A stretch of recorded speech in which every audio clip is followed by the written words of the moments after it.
Welcome to the Birthplace video blog, folks. We have Henry Dodge here with us today.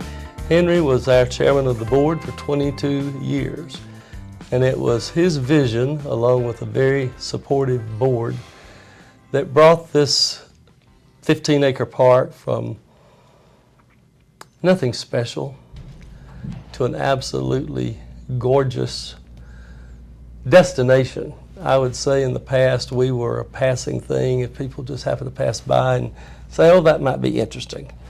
But now it's a destination. People make it a point to come here, and we have you to thank for that. Well, I had a great board for those 22 or 23 years. Very supportive in what the vision was that I had, that I thought was important to the world to hear. And I felt like that we could create that to where they would want to come to Tupelo and to hear it, where the birthplace was. And so in this foundation that was created by the mayor and the board in September, I think around September the 17th or so in 1977, after Elvis had passed away on August the 16th. And it was created because calls came in from all over the world when Elvis died. They came into the mayor's office, and the calls were about, I've got to do something. And the people at the mayor's office said, what do you mean you got to do? He said, well, Elvis passed away. Is that true? He said, yeah. I said, well, I've got to do something. I've got to do something to honor him. And so, what would you like to do? I said, well, I don't know what your suggestions. I said, well, whatever you want to do. They said, do you have a foundation? And the answer was, well, no, we don't. But we'll have one around 4 o'clock this afternoon. And if you give me your phone number, we'll call you back. If not, call us back. And so from that call, money came in from all over the world from fans. And the money was accumulated, and the foundation was created, and the board was appointed, and a chairman was elected, and Janelle McComb ended up being the chairman of the first foundation. And she just did a marvelous job preserving everything that had taken place in Elvis's life. And had it not been for her, we would have had a lot of difficulty operating that foundation at the level that we did and the level we're able to do now. So I've always been indebted to her on an individual basis for what she did to help us and preserve that image of Elvis for us to carry on in our own way. So once in 2000, the board decided to have the mayor and the board of aldermen decided to have another group of people on the board. And when they did, I was put on the board with 4 other people. It was made up of 5 people. And they were great people, very supportive of what we were doing, the vision that I had, which was to tell the story of the boy so that people could understand the entertainer.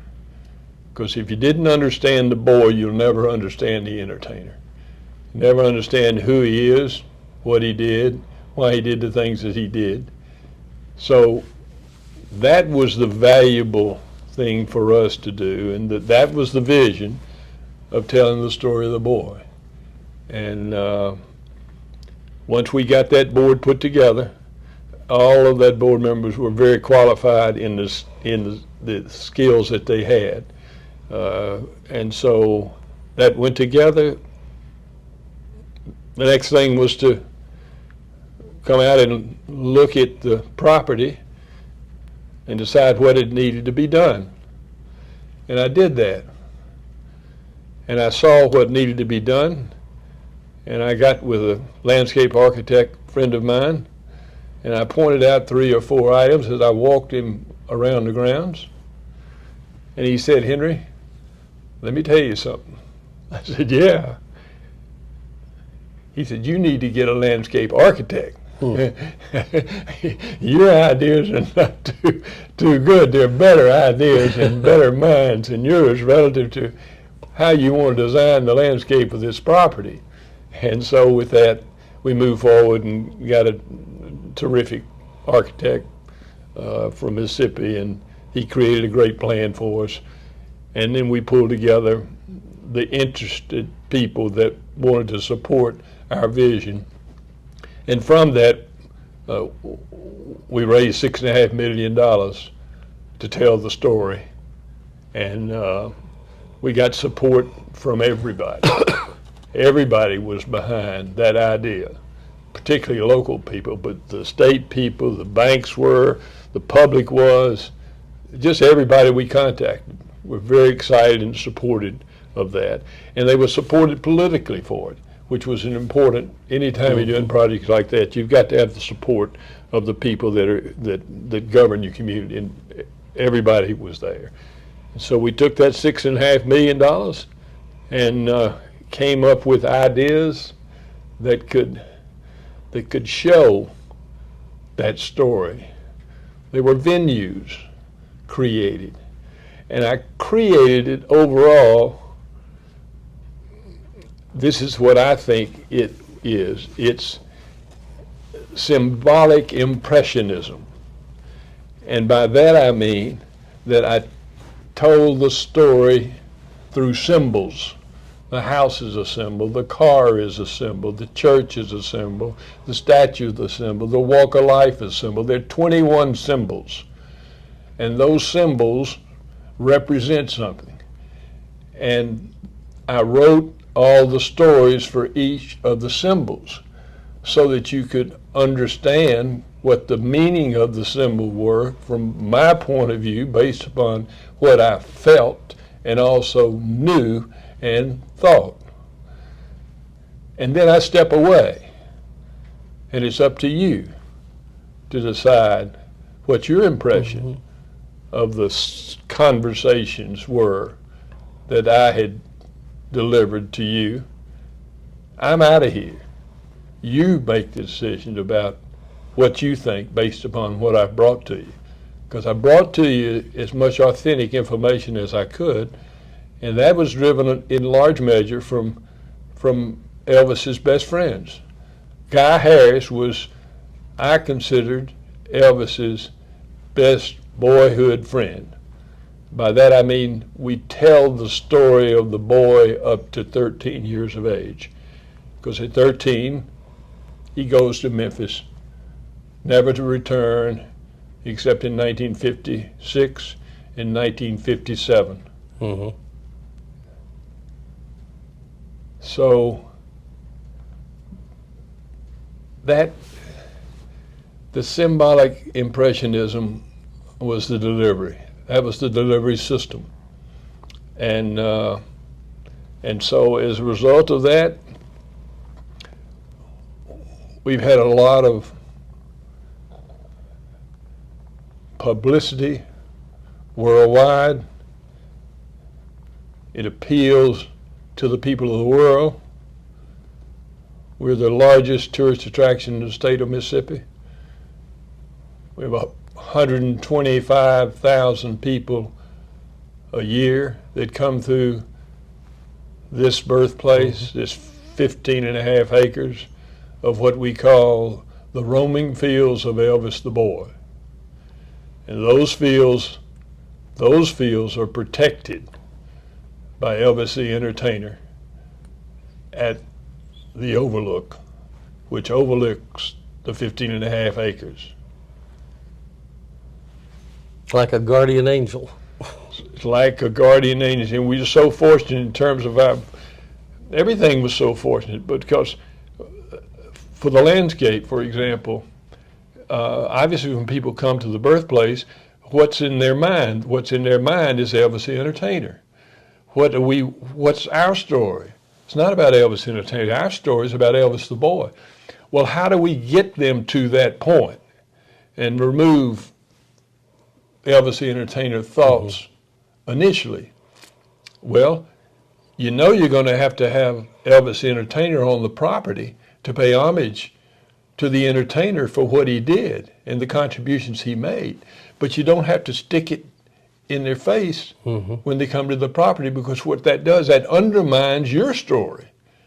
And that's what you're delivering, is your story.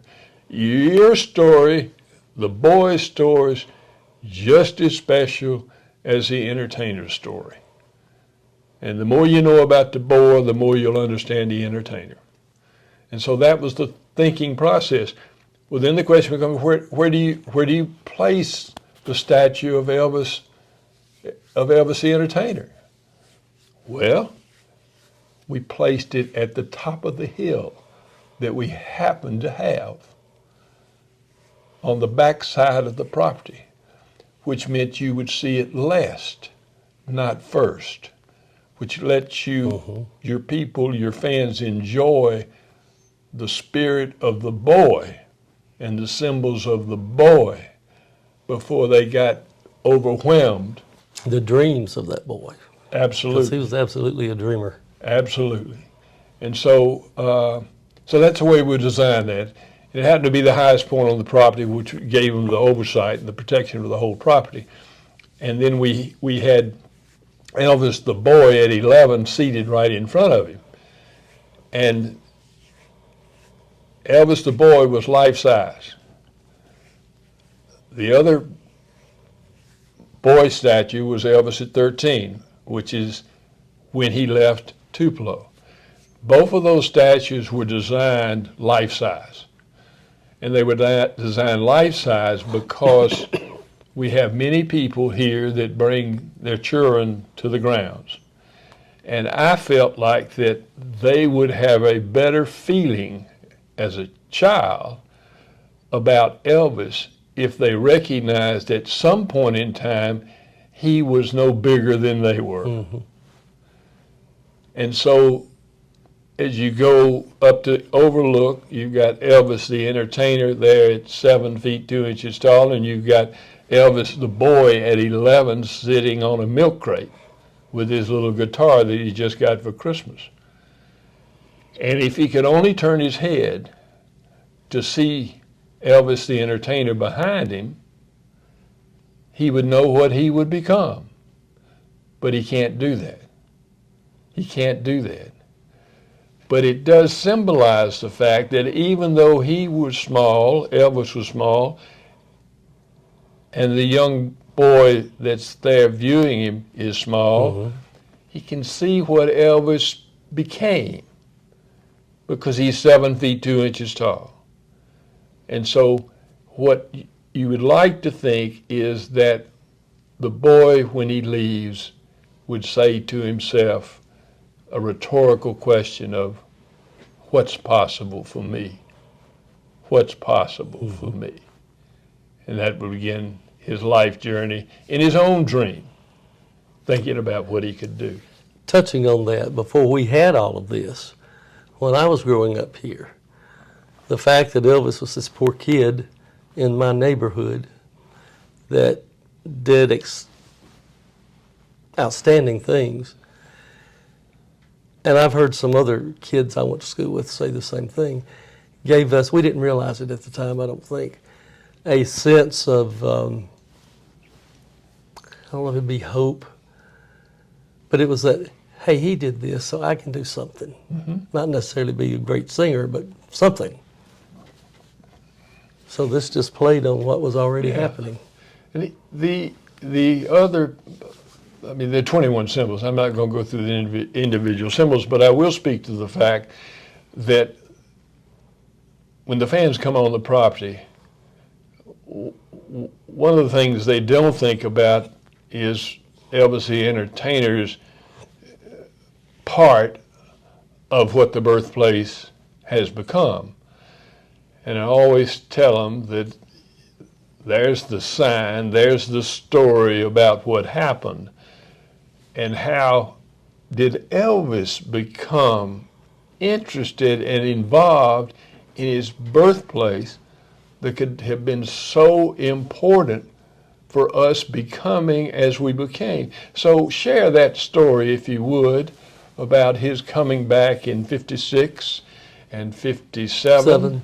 Yeah, and what he did in terms of what did Elvis have to do with this here? Oh, great. This 15 acres is a gift from Elvis when he was 21 years old, which I think says a ton about the man he became. After the 56 concert, he gave the money back to our mayor and said, I noticed the house I was born in 15 acres for sale. I want you to take this, buy it, and build a park for those kids in East Tupelo. He knew how we were. We weren't necessarily welcome on the other side of town, and we had nothing here. And he knew that because when he was here, he wasn't necessarily welcomed and had nothing here. And he wanted to make a difference. Excuse me. In 57, when he comes back, he gives the money and says, I want to build a youth center for those kids. The situation in his hometown was still on his mind and his heart, evidently. And he was in a position to make a difference, and he chose to. And the fact that he did it at such a young age just makes it all the more remarkable. I got to enjoy this park as a kid. I had my first dance in what is now our museum. It was the youth center then. And as years went on, we had family reunions here, just as the Presleys had family reunions here. My mother and father's golden wedding anniversary was held here. He provided a venue for the people in this community to take advantage of that we never had before. And it made a tremendous difference. Yeah, he continually referred to doing these things, having these things done for his people. Mm-hmm. He kind of put the quotation marks. He continually referred to his people. And what in that he's talking about exactly what you're talking about. It's the neighborhood that was here. It wasn't a racial thing at all. It was just his neighborhood. We were the people he related to, white or black. Yep. Our economic background was the people he related to. I had another thought there, and I think I've lost it. Just a minute. Well, you'd mentioned in that the kindness of the man, mm-hmm. the kindness of the 21-year-old. Yes. When you talk about the characteristics, the fundamentals of a person, the way I addressed that was through the stories wall mm-hmm. that we have. We probably have 12 or 13 at least stories told by people that knew Elvis from 0 to 13 of his age. And they're all put up on the wall here where you can read them as you come by, and the access to them is perfect. Can be read at night when you're there. And in each of those stories, of the individual stories told by closest friends to Elvis, embedded in those stories, each one, there's a sense of who he was mm-hmm. and fundamentally who he is. As you read those stories, it's in there, either in a conversation between the people within the story or an event that occurs and there's a reaction that he has around the event. And that, I did that so that people could have a chance of the answer of the question, what was Elvis like? What was Elvis like? Always get that question. First question they're going to ask you, once you act like you might know mm-hmm, something. Mm-hmm. What was he like? I said, did you know him? No, I didn't know him. What was he like? Well, I don't know, but let me tell you how you can find out. What he was like is embedded in each of those stories by different people in his life. That's how you know. And you pointed out to me one time in making those storyboards, you did it pretty much verbatim to the way that person spoke, because the Right. way they spoke put more flesh on the bones. Yeah, yeah. One word change, all the stories, everything else was authentic and done word for word, sentence by sentence. Whether it was correct English or not. Exactly. Well, it was the way it They was spoke. spoken. Absolutely. Yeah, it was the people. You know, it was his people. His people. Yeah, and so when you look at the educational background of Elvis, and a lot of us that grew up in Mississippi, we were very limited in what we did, either by things that distracted us from doing that we should be studying instead of playing, Yeah. or the fact the academics just weren't there for us, or we didn't dig hard enough to get it. But it showed up. You know, he was the first in his immediate family, maybe even more so, to get a high school diploma. And his mother was determined he was going to get a high school diploma. When we first started researching his life, the story was that she walked him to school and back every day because he was being bullied. Well, after talking to Guy Harris and Sam Bell, James Osborne, that was not the case. Some of the boys were playing hooky. She walked him to school every day because she was determined his tail was going to be in that classroom and not playing hooky. That was her goal. Yeah. And another point on the youth center, Guy Harris said that maybe 3-4 times in the 60s, he'd get a call and say, "Guy, this is Elvis, meet me on the hill," meaning our hill. He said he'd just be dressed in regular clothes, looking down at the swimming pool, the playground equipment, and he'd say, "Did I do a good thing? Are the kids enjoying it?" He wanted to be reassured that he had made a difference. At least that's my interpretation to those questions. So he didn't just, it's easy to give your money and go about your business. He didn't do that. He stayed vested in it, wanting to know what good it was doing, and I think that says a lot about him too. Well, he was really a caretaker, and he was a caretaker because he cared, and he cared because he knew what his people were going through. He knew the difference of his people, circumstances, and the other side of town's people and circumstances. And he did something about it in any way that he could do it. And at some point in time, when he was 20 years old or 21, he was in a position to do it, and that was the first thing that He did. He did.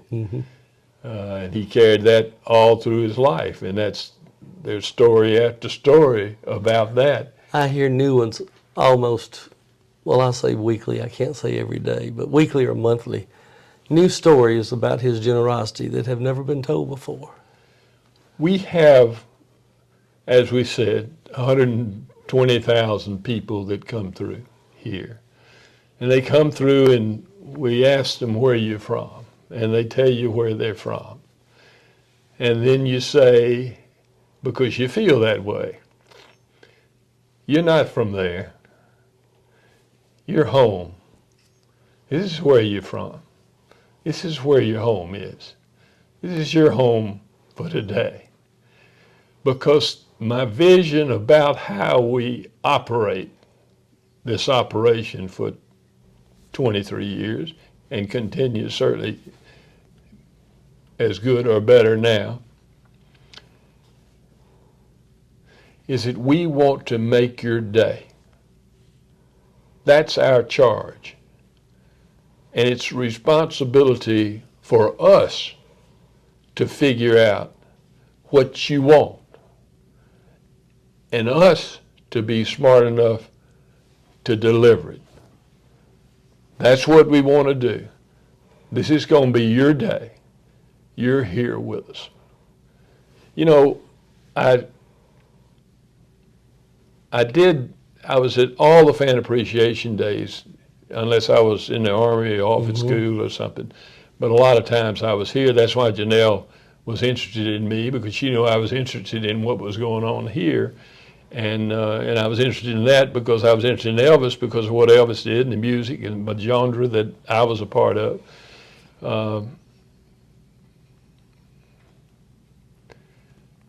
But I know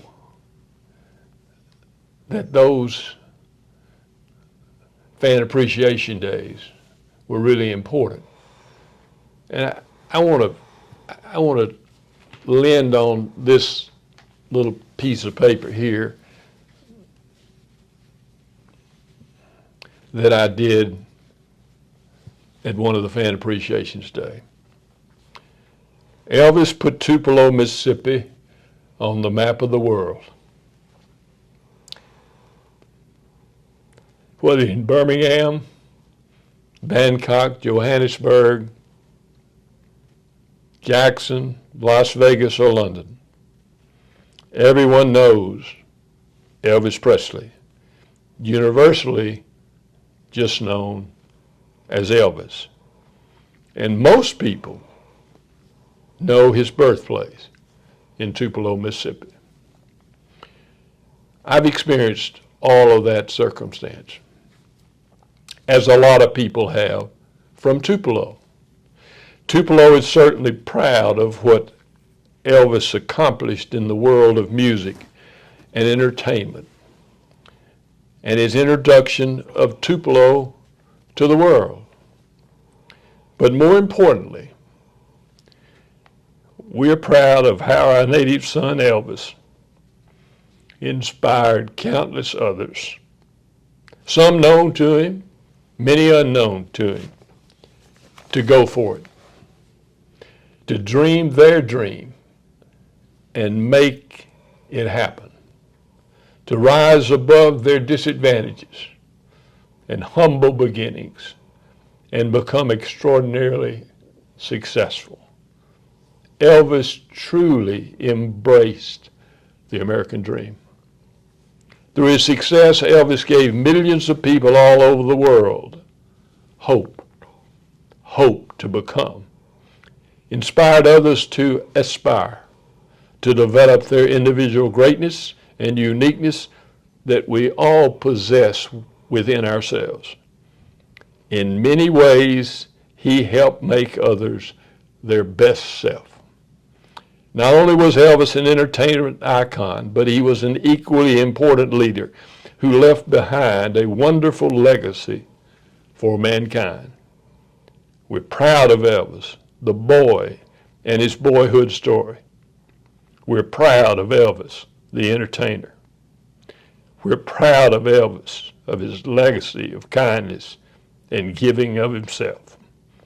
We're proud that Tupelo is his birthplace as he continues to live in the hearts, minds, and soul of all his fans all over the world. So I wanted to share that. And 48 years after he left us, he's still doing that. That's even more extraordinary. Exactly. Well, thank you, Henry, for sharing these memories with us. Again, I just want to thank you for the leadership that you gave to this place, because I do remember when it wasn't much of nothing. Well, I want to thank you in turn for all that you have done.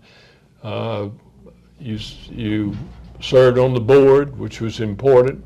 You have so much history.